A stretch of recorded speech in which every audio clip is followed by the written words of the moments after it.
I have two brief questions I'd like to ask, if I may.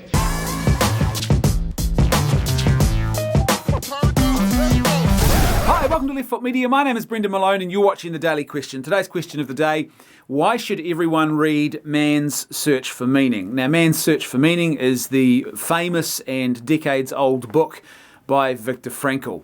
Now, the reason I'm talking about this book is because several people have said to me, hey, look, can you do more book review type stuff? And so I've said, yeah, sure, I can do that. So I thought I'd try and make a regular or semi-regular video for The Daily Question where I talk about literature I've read or am reading, and give a bit of a review of it. Now, Viktor Frankl, Man's Search for Meaning. This is a book that I think every person should read at least once in their life. This is a profoundly important book. This is not a big read. This is a book which, including the introductions, is about 170, 180 pages in total. It is a very absorbing and engaging read.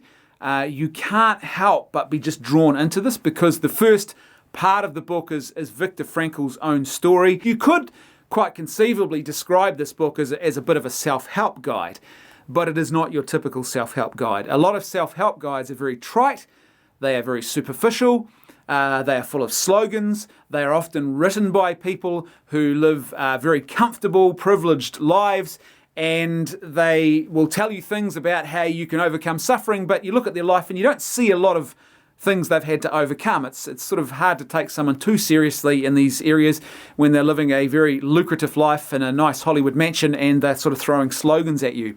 That's not Viktor Frankl. Viktor Frankl is a man who spent time in multiple different Nazi concentration camps as a Jewish prisoner. Viktor Frankl lost his own wife to the Nazis and their unborn child, killed by the Nazis in a concentration camp. So this is a guy who lived through one of the most despairing and the most hopeless and darkest moments of modern human history. And the toll that it took on him was huge. And so when a guy like that says, here's how you can find meaning in life, and when a guy like that says, let's explore issues like the problem of evil, the problem of suffering, the question of human dignity, I think it's really important that we take notice of a guy like that because, as I said, this isn't some rich celebrity type self-help guru living a comfortable life who's just trotting out slogans. And this book doesn't do that. This book really does go deep. The first part of the book, the first 2/3 of the book, they tell his story. He talks about his time in the concentration camps, and it's just, look, it's profound, it's engaging, it's confronting. You can't help but just be caught up in this. It's one of those sort of books that you don't want to put down. You want to keep reading. And there's so much in there. There's profound wisdom in all of this too that keeps coming out of this.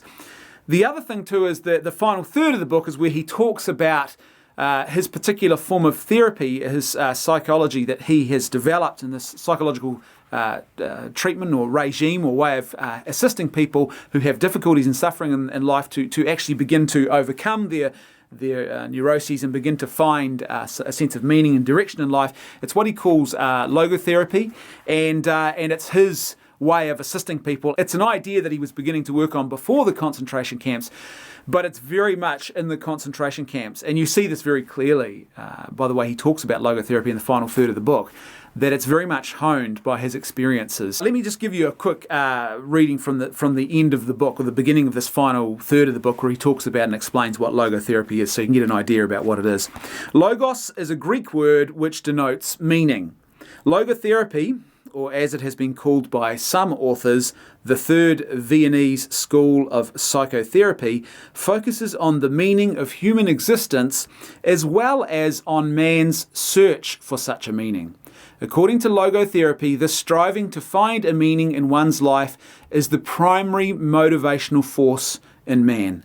This is why I speak of a will to meaning, in contrast to the pleasure principle, or as we could also term it, the will to pleasure, on which Freudian psychoanalysis is centered, as well as in contrast to the will to power, on which Adlerian psychology, using the term striving for superiority, is focused. So that's just a bit of an introduction to give you an explanation about what logotherapy is. And so the final third of the book talks about that.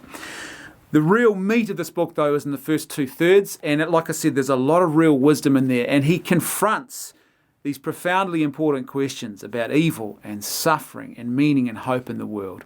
And one of the big themes that keeps coming out is, even in these moments of great darkness and evil, there is still profound opportunity for transcendence, the ability to transcend, to rise above that darkness and evil and suffering and choose good, and to still experience human freedom. One of Viktor Frankl's famous quotes is that the last of the human freedoms is to choose one's attitudes in any given set of circumstances. So no matter what has been taken away from you, you still have that freedom. Even if you are being marched into a gas chamber in a concentration camp, you still have that freedom to choose how you will go into that, and you can still remain truly free. Your human dignity can never be taken away from you. There's an act of surrender that has to be involved when you surrender that last of your freedoms. It's not something that can be taken away from you in any other way. He also talks about the fact that, unlike a lot of the ideologies that permeate our culture today, and I think this has become more prevalent than ever before, that pleasure should never be the end goal of life. Pleasure should always be something that is secondary or as a result of actually trying to live out genuine end goals that will give genuine meaning to our lives. And really it's about self-giving. It's about giving of ourselves, not gratifying ourselves. That's how we find our meaning. And yes, in giving of ourselves, we will almost certainly experience moments of pleasure in doing that. There is great joy to be had in helping someone. There is great joy to be had in parenthood, even though at times it can be really difficult and require a lot of self-sacrifice on our part. But he said the pleasure should never be the end goal. If you make that the end goal, you end up living a very superficial life, and you won't find meaning that way. And ultimately too, if you live a life that's centered around pleasure, you won't do anything, or you will go out of your way to avoid things that don't give you pleasure. And that's going to be not just problematic for other people around you. Like, say, for example, if you've got kids and you don't do things for them unless you get pleasure from it, then your kids are going to be worse off living with you as a parent. But more importantly, your flourishing as a human person is going to suffer as well. Like I said, Viktor Frankl was a guy who really lived through this very dark and evil moment in human history. And so when he writes about this stuff, there's a real authority to it. And when he talks about meaning and suffering, which is something that's a theme in this book, you know that this is a source, that this is a voice that you can really trust, because this is a guy who actually lived through one of the great moments of human suffering in human history. I want to finish, I guess, this episode by leaving you with a quote that comes from the book and is also mentioned in the introduction, one of the introductions to this book, and to me it really sort of sums up one of the core and central themes of this work. "We have come to know man as he really is. After all, man is that being who invented the gas chambers of Auschwitz.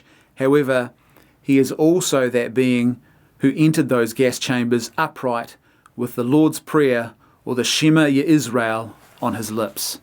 So this profound idea that human dignity is never destroyed, even in the darkness of suffering, even in the darkness of moments of great and seemingly insurmountable evil, that there is profound moments of transcendence still to be found. There is meaning still to be found in those moments, as dark and as difficult as they may seem and they may be. I would encourage you, no matter what your personal situation is, or your personal circumstances, or your political or ideological beliefs, or religious or non-religious beliefs, you should read this book. Everyone should read this book. It's a very, very important book. And like I said, it comes from a guy who lived through a great moment of darkness and suffering. It's not trite. It's not superficial. It's not your usual sort of self-help fear. There's something a lot more profound going on here. Viktor Frankl, Man's Search for Meaning. I highly recommend it.